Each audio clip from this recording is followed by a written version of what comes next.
जय हिंद साथियों। तो आज की इस वीडियो में यूपीएसआई सब इंस्पेक्टर दरोगा नई भर्ती के लिए हम पूरे साथियों 100 टॉप लेवल के क्वेश्चंस देखेंगे। सबसे पहले क्वेश्चंस होंगे साथियों हिंदी के 50 सवाल जो पूरी हिंदी के सबसे टॉप लेवल के क्वेश्चंस हैं। उसके बाद साथियों जीके जीएस के टॉप लेवल के क्वेश्चंस, वो भी साथियों उनकी संख्या 50 है। तो इन 100 सवालों में से आपका स्कोर कितना रहता है एक बार कमेंट सेक्शन में मुझे जरूर बताइएगा। और ये समझ लीजिएगा साथियों, ये सवाल जो मैं आपको करवा रहा हूं साथियों हिंदी के, ये बहुत शानदार सवाल हैं, यूपीएसआई के एग्जाम में बार बार आने वाले सवाल हैं। तो मैं कहूंगा इन 50 सवालों में से लगभग साथियों 28 से 29 का स्कोर आप लोग पूरी करने की कोशिश करिएगा, ठीक है ना। तो साथियों बहुत तेजी के साथ इन क्वेश्चंस को मैं आपको करवाने वाला हूं। चलिए, तो पहला सवाल अब आपकी स्क्रीन पर आ चुका है। आपसे पूछा जा रहा है कि विज्ञान शब्द में उपसर्ग क्या है साथियों। तो विज्ञान शब्द में साथियों वी उपसर्ग हो जाएगा। अगर इसका संधि विच्छेद पूछे ना तो वी धन ज्ञान आपको बताना है और यहां पर वी क्या हो जाएगा, ये आपका उपसर्ग हो जाएगा। उसके बाद देखिए संस्कृत के ऐसे शब्द जिसे हम ज्यों का त्यों प्रयोग में लाते हैं उनको क्या कहा जाता है, तो उनको साथियों तत्सम शब्द कहा जाता है। ये सैकड़ों बार सवाल पूछा जा चुका है साथियों, ये आप लोग तैयार कर लेंगे। संस्कृत के ऐसे शब्द जिन्हें हम ज्यों का त्यों प्रयोग में लाते हैं उनको तत्सम शब्द कहा जाता है। कह रहे कि मजिस्ट्रेट शब्द साथियों क्या तत्सम शब्द है? नहीं। तद्भव शब्द नहीं। देश शब्द नहीं साथियों, ये विदेश शब्द है, जिनका आंसर डी है, तो बिल्कुल करेक्ट हो जाएगा। कह रहे कि इनमें से साथियों ऋण शब्द कौन सा है? ये ऋण लिखा हुआ है। क्या लिखा हुआ है? ये ऋण लिखा हुआ है। वाचन आलय ऋण शब्द है? नहीं। देखिए जिनका संधि विच्छेद नहीं होता है ना वो ऋण शब्द होता है, तो इनका तो हो जाएगा वाचन धन आलय, तो ये ऋण शब्द नहीं है। समतल का भी हो जाएगा, विद्यालय का भी हो जाएगा। पशु का साथियों संधि विच्छेद नहीं हो सकता, तो ये कैसा शब्द है? ये एक ऋण शब्द है। उसके बाद देखिए चारपाई पर भाई साहब बैठे हैं, इस वाक्य में चारपाई शब्द किस कारक में है? चारपाई पर आ गया है। और किसी वाक्य में अगर में आ जाए या पर आ जाए, जैसे कि यहाँ पर आ गया है और कारक आपसे पूछा जाए तो वहां पर हमेशा साथियों अधिकरण कारक होता है, ये आप लोग याद रखेंगे। अगर से आ जाए तो वहां पर साथियों करण होगा, अगर का आ जाए तो वहां पर संबंध होगा, अगर के लिए आ जाए तो वहां पर कौन सा कारक होगा? वहां पर संप्रदान कारक होगा। निम्न शब्दों में सदा स्त्रीलिंग वाला शब्द साथियों कौन सा, यानी कि जो हमेशा स्त्रीलिंग में आता है? देखिए बाज एक पुल्लिंग शब्द है, मकड़ी स्त्रीलिंग शब्द हो जाएगा, गेंडा भी पुल्लिंग है और पक्षी भी पुल्लिंग है। मैं कहूंगा जिनका आंसर यहाँ पर ऑप्शन नंबर बी है तो बिल्कुल करेक्ट है। उसके बाद देखिए कह रहे कि धक्का मुक्की में कौन सा समास है? देखिए अगर कभी भी आपको क्या दो शब्द आए और दोनों के बीच में योजक चिन्ह लगा हो या ना लगा हो, अगर आप उन दोनों शब्दों के बीच में योजक चिन्ह लगा सकते हैं, जैसे कि अगर मैं यहां पर लिख दूं आजकल, आजकल, इनमें योजक चिन्ह लगा नहीं है लेकिन हम लगा सकते हैं, लगा देंगे तो कोई दिक्कत नहीं है ना। जैसे कि अगर मैं लिखूं साथियों कुछ भी शब्द लिखूं, योजक चिन्ह हो या ना हो या आप लगा सके, तो वहां पर हमेशा द्वंद्व समास होता है। जैसे कि धक्का मुक्की में साथियों हम योजक चिन्ह लगा सकते हैं, तो यहां पर आपका द्वंद्व समास हो जाएगा। ये ट्रिक है साथियों। उसके बाद देखिए त्रिफला में कौन सा समास है? अगर पहला पद संख्यावाचक हो, जैसे कि त्रि का मतलब 3 से है, तो त्रिफला में साथियों द्विगु समास हो जाएगा, जहां पर संख्यावाचक पहला शब्द होता है। कह रहे कि रेलगाड़ी कैसा शब्द है? तो रेलगाड़ी साथियों संकर शब्द है। संकर शब्द क्यों है? क्योंकि दो कभी भी साथियों रेल अलग भाषा का शब्द और गाड़ी अलग भाषा का शब्द, दो अलग अलग भाषाओं के शब्द हों तो वो आपका संकर शब्द होता है। वानर आपको बताना है कैसा शब्द है? ये एक तत्सम शब्द है, इसका तद्भव रूप आपको बताना है, तो तद्भव रूप इसका बंदर हो जाएगा। उसके बाद देखिए पंचवटी की अगर बात करें, इसमें कौन सा समास? मैंने आपको अभी बताया कि शब्द का पहला पद अगर संख्यावाचक है और समास वहां पर पूछा जाता है तो पंच यानी कि 5, तो यहां पर क्या हो जाएगा? द्विगु समास हो जाएगा। उसके बाद देखिए मृगनयनी में कौन सा समास है? तो इसमें साथियों कर्मधारय समास है। अगला सवाल है, कह रहे कि अनुज शब्द को स्त्रीवाचक बनाने के लिए किस प्रत्यय का प्रयोग करेंगे, आप मुझे बताइए। तो अनुज की अगर बात करते हैं साथियों, अगर आप अनुजा कर देंगे तो ये साथियों पुल्लिंग से स्त्रीवाचक शब्द हो जाएगा। तो मैं कहूंगा अनुज शब्द में अगर आप बड़ा आ जोड़ देंगे तो ये स्त्रीवाचक शब्द बन जाएगा। उसके बाद देखिए कह रहे कि सुतु शब्द को स्त्रीवाचक बनाने के लिए आप किस प्रत्यय का प्रयोग करेंगे? सुतु शब्द को,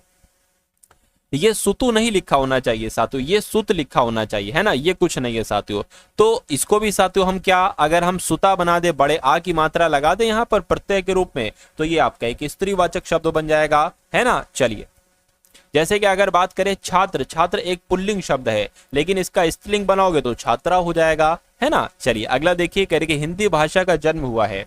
तो हिंदी भाषा का जन्म हुआ है साथियों, मैं कहूंगा अपभ्रंश से हिंदी भाषा का जन्म हुआ। निम्न में से कौन सी बोली अथवा भाषा हिंदी के अंतर्गत नहीं आती? देखिए बहुत शानदार सवाल है। हिंदी के अंतर्गत नहीं आती, बांगरू भाषा आती है, अवधी आती है, तेलुगु नहीं आती साथियों, कन्नौजी आती है। तो इस सवाल का जवाब आपका ऑप्शन नंबर सी होगा। अगला सवाल देखिए, किस तिथि को हिंदी को राजभाषा बनाने का निर्णय लिया गया था? तो ये साथियों वीआईपी सवाल है, मोस्ट इंपॉर्टेंट क्वेश्चन है, आप लोगों को याद रखना है। वो दिन 14 सितंबर का था 1949 को इस तिथि को हिंदी को राजभाषा बनाने का निर्णय लिया गया था। उसके बाद देखिए हिंदी की आदि जननी है साथियों, हिंदी की आदि जननी तो साथियों संस्कृत भाषा है। आंसर जिनका ऑप्शन नंबर डी के साथ है तो बिल्कुल करेक्ट हो जाएगा।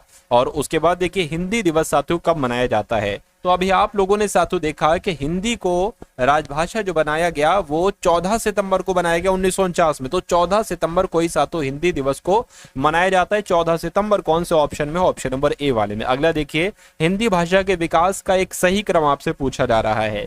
क्या सबसे पहले प्राकृत आई? नहीं, अपभ्रंश, हिंदी, पाली आई, फिर प्राकृत आई, फिर अपभ्रंश आई, फिर हिंदी है। तभी तो पूछा जाता है हिंदी कहां से निकली है? तो अपभ्रंश से निकली है। तो कुल मिला के जवाब आपका ऑप्शन नंबर डी होगा। उसके बाद देखिए संविधान का अनुच्छेद 351 में किसके बारे में बातचीत की गई? उच्च न्यायालय की भाषा के बारे में नहीं, पत्राचार की भाषा के बारे में, हिंदी के विकास के निर्देश के लिए नहीं साथियों, संघ की राजभाषा के बारे में बात कही गई है अनुच्छेद 351 में। कह रहे कि ब्रज भाषा साथियों है, तो ब्रज भाषा क्या है? ये पश्चिमी हिंदी है। पश्चिमी हिंदी साथियों आपके सवाल का बिल्कुल सही जवाब हो जाएगा। उसके बाद देखिए अगला सवाल है आपकी स्क्रीन पर, आपसे कहा जा रहा है साथियों कि अभ्युदय शब्द में कौन सी संधि है? तो अभ्युदय की अगर बात करते हैं साथियों, देखिए कभी भी अगर आपको या से पहले कोई आधा वर्ण देखने को मिल जाए और संधि आपसे पूछे कौन सी है, तो वहां पर यण संधि होती है। उसके बाद देखिए लोटा शब्द है। लोटा शब्द साथियों कैसा है? लोटा शब्द की अगर बात करते हैं साथियों, ये एक देशज शब्द है लोटा, इसलिए आंसर आपका डी होगा।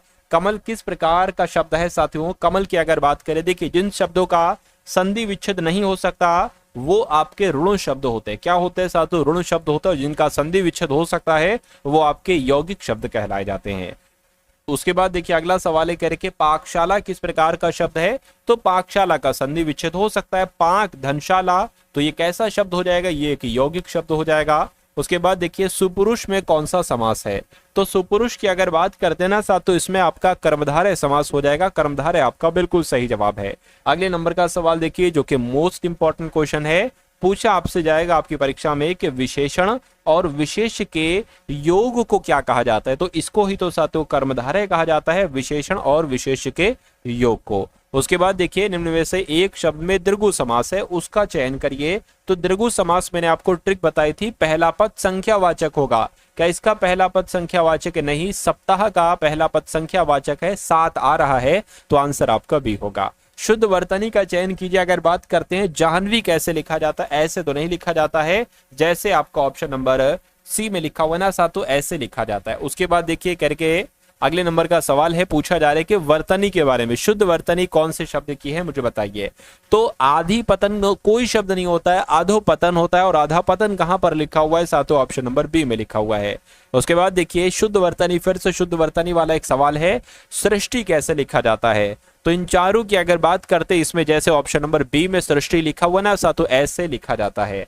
उसके बाद देखिए गायक का संधि विच्छेद क्या होगा? ये बहुत शानदार सवाल है। अगर आपसे ये पूछा जाए कि गायक में कौन सी संधि है, तो साथियों अयादी संधि है ना। कौन सी संधि है? अयादी संधि। लेकिन अगर इसका संधि विच्छेद साथियों आपसे पूछा जाए तो गए धन अक हो जाएगा, गए धन अक साथियों इसका संधि विच्छेद हो जाएगा। उसके बाद देखिए अभिषेक का सही संधि विच्छेद क्या है साथियों, मुझे बताइए। तो आपको ये ध्यान रखना है कि यहाँ पर शाह है तो शाह नहीं आएगा, यहाँ पर आएगा सा। तो कुल मिला के अभिधन शेख जो होगा ये अभिषेक का संधि विच्छेद हो जाएगा। आंसर आपका बी होगा, सॉरी बी नहीं बल्कि ए होगा। उसके बाद देखिए करके चिरायु की अगर बात करें ना साथ, तो चिरायु शब्द की, तो चिरायु के बारे में पूछा जा रहा है कि इसमें उपसर्ग साथियों क्या है? इसका उपसर्ग आपसे पूछा जा रहा है। चलिए तो चिरायु में साथियों उपसर्ग क्या हो जाएगा? ये गलत है, वैसे आयु यहाँ पर होना चाहिए था, आयु आपका जवाब होगा। उसके बाद देखिए कह रहे कि धुंधला शब्द में प्रत्यय क्या है? धुंधला की अगर बात करें, धुंध एक अलग शब्द हो जाएगा, ला यहाँ पर जो होगा वो एक आपका प्रत्यय हो जाएगा, यानी कि आंसर आपका जो जाएगा वो ऑप्शन नंबर बी होगा। चलिए अगले नंबर का सवाल है, आपसे पूछा जा रहा है साथियों कि कवि का स्त्रीलिंग आपको बताना है। तो कवि का स्त्रीलिंग क्या होगा साथियों? कवित्री हो जाएगा, जिनका आंसर ऑप्शन नंबर बी है, तो बिल्कुल करेक्ट है। हिंदी भाषा में वचन कितने प्रकार के होते हैं?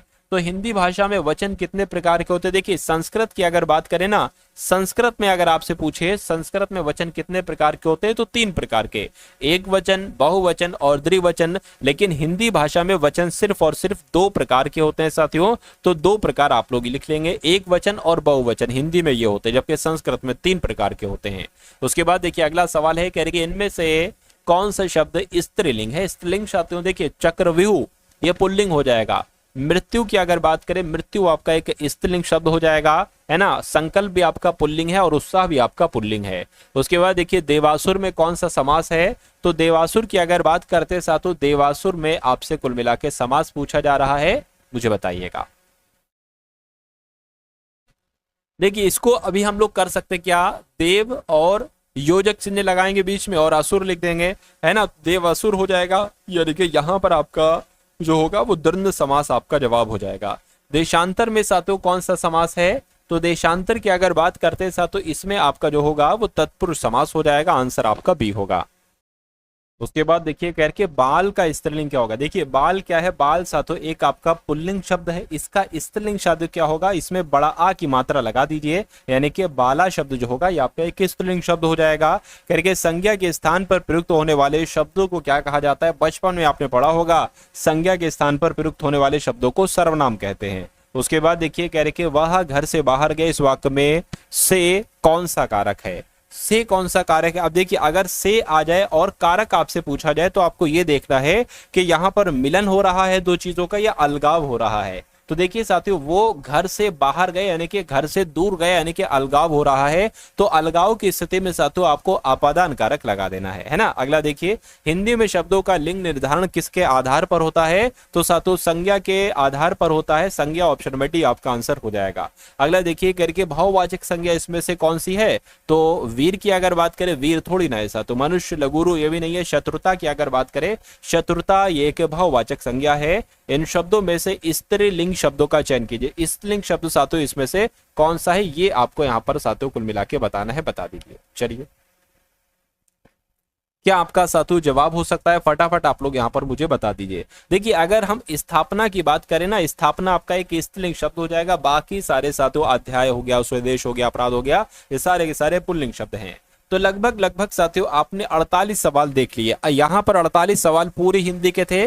कितना स्कोर आपका रहा ये आप एक बार कमेंट सेक्शन में जरूर बताइएगा। उसके अलावा साथियों अब हम लोग यहां पर सवाल देखेंगे जीके के और साथियों जीएस के, ठीक है ना। चलिए तो मनुष्य को सबसे अधिक जरूरत होती है, तो मनुष्य को सबसे अधिक जरूरत विटामिन, प्रोटीन, कार्बोहाइड्रेट, वसा में से किसकी होती है? तो मैं कहूंगा प्रोटीन की होती है। उसके बाद देखिए इंसुलिन की कमी के कारण होने वाला रोग कौन सा है? तो इंसुलिन की कमी के कारण साथियों डायबिटीज नामक रोग हो जाता है, ये आपको भी मालूम होना चाहिए। करके किस ताप पर H2O का घनत्व अधिकतम होता है? तो अगर H2O की अगर बात करें साथियों किस ताप पर अधिकतम होता है? तो 39.2 डिग्री फ़ारेनहाइट पर साथियों, है ना, घनत्व अधिकतम होता है H2O का। उसके बाद देखिए निम्नलिखित में से कौन स्तनधारी नहीं है? तो इनमें से कौन स्तनधारी नहीं है? मैं कहूंगा जो मगरमच्छ है साथियों वो स्तनधारी नहीं है। अगला देखिए निम्नलिखित में से किसमें विटामिन ए बहुत अधिक मात्रा में पाया जाता है? तो विटामिन ए तो साथियों आपको मालूम होना चाहिए गाजर में पाया जाता है। तो गाजर आपका जो होगा वो बिल्कुल करेक्ट आंसर हो जाएगा। उसके बाद देखिए कह रहे कि ऊर्जा का मात्रक क्या होता है साथियों बताइए। तो ऊर्जा का मात्रक 100 वाट जूल बटे सेकंड नहीं साथियों जूल होता है, यानी कि ऊर्जा का मात्रक क्या होता है? जूल होता है। उसके बाद देखिए रक्त संचरण संबंधी खोज किसने की थी? तो रक्त संबंधी संचरण की खोज किसके द्वारा की गई थी? मैं कहूंगा विलियम हार्वे के द्वारा की गई थी। राइट आंसर आपका सी होगा। स्टीम इंजन के आविष्कारक कौन थे? अगर आपके एग्जाम में आ जाए कि स्टीम इंजन के आविष्कारक कौन थे तो आपको साथियों जेम्स वॉट बताना है। क्या? जेम्स वॉट आपका आंसर हो जाएगा। अगला सवाल है करके किस रक्त समूह के व्यक्तियों को सार्वभौमिक दाता यानी कि यूनिवर्सल डोनर कहा जाता है? तो यूनिवर्सल डोनर जो कहा जाता है साथियों वो ब्लड ग्रुप ओ वालों को कहा जाता है। ब्लड ग्रुप ओ को यूनिवर्सल डोनर यानी कि सार्वभौमिक दाता कहा जाता है। अगला सवाल है करके अल्टीमीटर से क्या नापते हैं? तो अल्टीमीटर से साथियों भूतल से ऊंचाई मापी जाती है। मैं कहूंगा बिल्कुल सही जवाब, भूतल से ऊंचाई मापी जाती है अल्टीमीटर से। उसके बाद देखिए कह रहे कि निम्नलिखित में से कौन सिलेंट्रेटा समुदाय के अंतर्गत आता है। तो ये बहुत शानदार सवाल है साथियों, आपको याद रखना है जो जेलीफिश है ना, जेलीफिश साथियों ये सिलेंट्रेटा समुदाय के अंतर्गत आती है। अगला देखिए आपसे कहा जा रहा है कि किस तत्व को रसायन विज्ञान में आवारा तत्व कहा गया है। तो आवारा तत्व साथियों किसको कहा गया, कार्बन हाइड्रोजन नाइट्रोजन नहीं साथियों, हाइड्रोजन को, क्या कार्बन ऑक्सीजन नाइट्रोजन नहीं साथियों, हाइड्रोजन को आवारा तत्व कहा जाता है। मनुष्य की साधारण श्वसन दर कितनी होती है आपसे पूछी जा रही है। तो 15 से 18 बार प्रति मिनट है ना, ये मनुष्य की साधारण श्वसन दर होती है। आंसर आपका जाएगा ए के साथ। अगला सवाल देखिए, यक्ष्मा के रोगियों में निम्नलिखित में से कौन सी औषधि प्रयोगशाली होती है। जो यक्ष्मा के रोगी होते हैं है ना, तो उनमें साथियों पेनिसिलिन, क्लोरोमाइसिटिन, टेरामाइसिन, रिफेम्पिसिन। तो रिफेम्पिसिन की अगर बात करें साथियों, रिफेम्पिसिन आपका आंसर हो जाएगा। ये यक्ष्मा के रोगियों को दी जाती है साथियों ये औषधि। विद्युत मोटर निम्न सिद्धांत के आधार पर कार्य करता है। किस सिद्धांत पे आधार पर कार्य करता है विद्युत मोटर, मुझे बताइए साथियों। अगर आप वाकई में अपने यूपीएसआई के एग्जाम को क्रैक करना चाहते हैं तो मैं कह सकता हूं साथियों, इस चैनल पर अगर आप लोग नए हैं तो इस चैनल को साथियों तुरंत आप लोग सब्सक्राइब करके बेल आइकन पर क्लिक कर लीजिए। मेरा मानना है कि अगर आप इतना कर देते हैं तो ये समझ लीजिए, और जितना आपको पढ़ाया जाए उतना आप पढ़ लेते हैं तो आपका सिलेक्शन कहीं नहीं जाएगा, बल्कि आपकी मुट्ठी में साथियों आपका सिलेक्शन हो जाएगा। तो जो भी वीडियोस मैं आपको दूं, अब यूपीएसआई की हर एक वीडियो के हर एक सवालों को, जितने भी क्वेश्चन है उसमें तैयार करना है, चाहे वो मैथ हो, रीजनिंग हो, हिंदी हो, चाहे जीके जीएस हो, सब कुछ आपको तैयार करना है। अगला देखिए, और मैं आपको साथियों मूल विधि के क्वेश्चन भी साथियों ऐड करने वाला हूं, अभी देख लीजिएगा अब आप लोग। विद्युत मोटर किस सिद्धांत के आधार पर साथियों कार्य करती है। तो अगर आपका जवाब फैराडे का नियम है, फैराडेस रूल है, फैराडे नियम पर आधारित है, अनुसार कार्य करता है विद्युत मोटर, तो बिल्कुल करेक्ट है। किस पादप को शाकीय भारतीय डॉक्टर की उपमा प्रदान की गई है। तो किसकी बात चल रही है, तुलसी की बात चल रही है। तुलसी पादप को शाकीय भारतीय डॉक्टर की उपमा प्रदान की गई है। कथन होता है, क्या लिखा हुआ है, कथन थोड़ी ना होना चाहिए, एक निश्चित तापक्रम पर क्वथन होना चाहिए साथियों, क्या क्वथन। क्वथन की अगर बात करें यानी कि बॉइलिंग टेक्स प्लेस एक निश्चित तापक्रम पर, बिल्कुल सही साथियों, एक निश्चित तापक्रम पर क्वथन होता है, यानी कि बॉइलिंग होने लगती है एक निश्चित तापक्रम पर। उसके बाद देखिए कह रहे इनमें से कौन प्रतिचुंबकीय है। तो इनमें से कौन सा पदार्थ प्रतिचुंबकीय है, मैं कहूंगा बिस्मथ जो है ना ये प्रतिचुंबकीय पदार्थ है। उसके बाद देखिए कह रहे तड़ित चालक का आविष्कार किसने किया था। तो तड़ित चालक का आविष्कार साथियों किसके द्वारा किया गया था, बेंजामिन के द्वारा ही तड़ित चालक का आविष्कार किया गया था। आंसर आपका जाएगा सी के साथ। उसके बाद देखिए अगला सवाल है कि चुंबकीय अनुनाद पर आधारित होता है। तो चुंबकीय है ना, ये एमआरआई स्कैनिंग पर आधारित होता है, ये बात आपको याद रखना है, इंपॉर्टेंट क्वेश्चन है ये। अगला सवाल आपकी स्क्रीन पर है, आपसे पूछा जा रहा है CH3OH किसका रासायनिक सूत्र है। तो ये मैथिल एल्कोहल का रासायनिक सूत्र है। मैथिल एल्कोहल कहां पर लिखा हुआ है, मैं कहूंगा ऑप्शन नंबर बी में लिखा हुआ है। तो ये क्या है, ये आपका सही जवाब है। अगला देखिए कह रहे कि विद्युत ऊर्जा से ध्वनि ऊर्जा में परिवर्तन जो होता है साथियों ये किसके द्वारा होता है। तो ये लाउडस्पीकर ही तो करता है साथियों।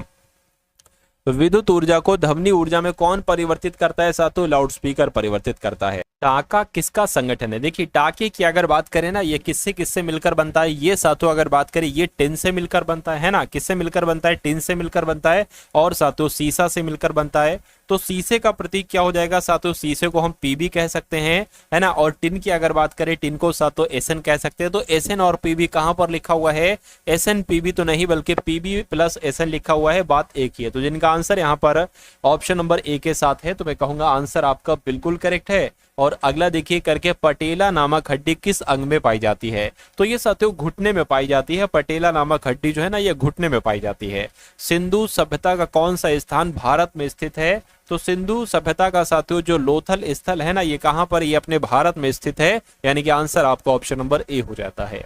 अगला सवाल है करके सिकंदर ने भारत पर आक्रमण कब किया था। तो 326 ईसा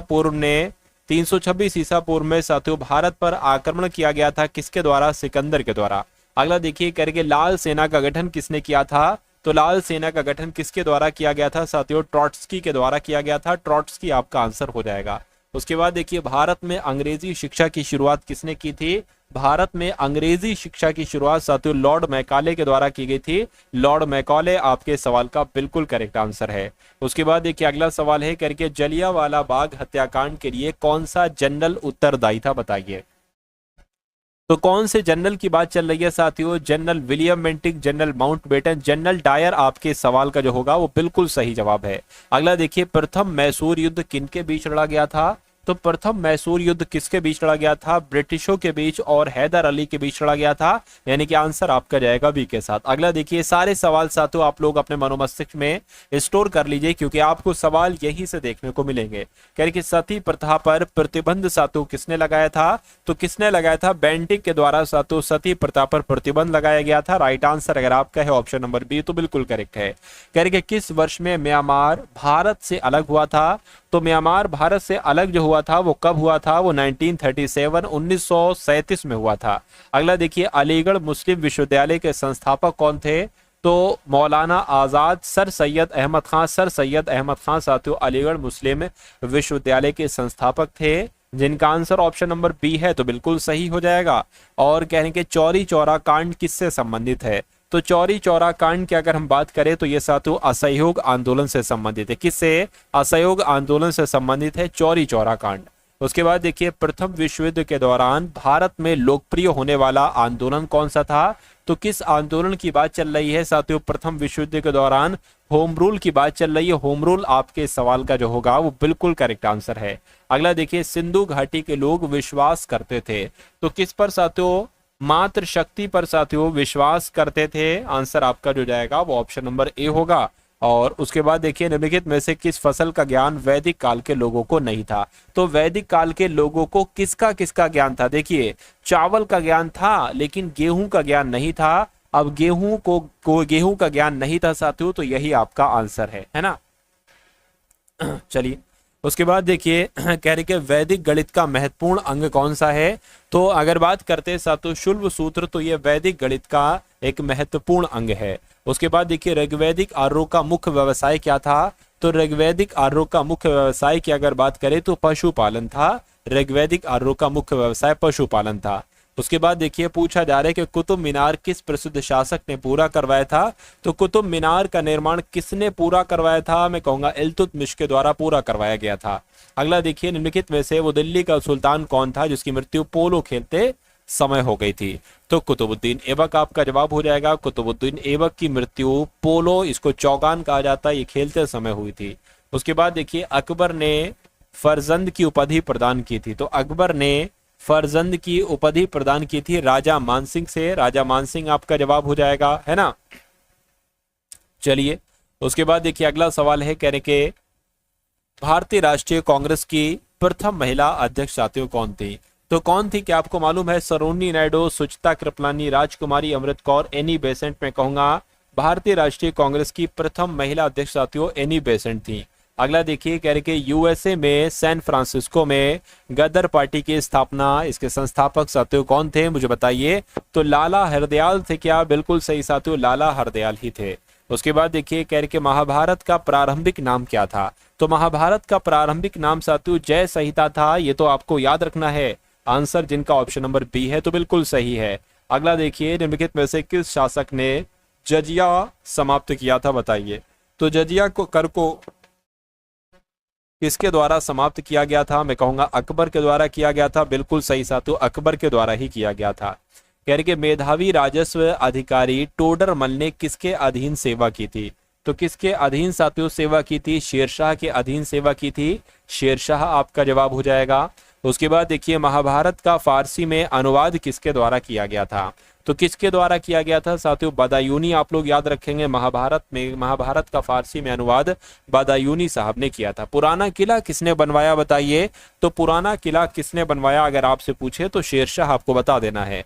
अगला देखिए, भारत की पहली महिला रक्षा मंत्री के नाम बताइए। तो भारत की पहली महिला रक्षा मंत्री तो निर्मला सीतारमन थी। और निर्मला सीतारमन कहां पर लिखी हुई है? ऑप्शन नंबर डी में साथियों इनका नाम लिखा हुआ है। भारत की पहली महिला रक्षा मंत्री निर्मला सीतारमन जी थी। अगला देखिए, भारत की प्रथम महिला मुख्यमंत्री का नाम साथियों क्या था? तो भारत की पहली महिला मुख्यमंत्री का नाम आपको मालूम होना चाहिए साथियों क्या है। तो ये आपको इस सवाल का जवाब आपको कहां देना है? कमेंट में साथियों इस सवाल का जवाब आपको देना है। तो ये क्लास आपको कैसी लगी, एक बार वीडियो को लाइक करिएगा। चैनल पर अगर नए हैं तो चैनल को सब्सक्राइब कीजिएगा। वीडियो को अगर शेयर नहीं किया तो वीडियो को शेयर भी आप लोग साथियों जरूर कर दीजिएगा।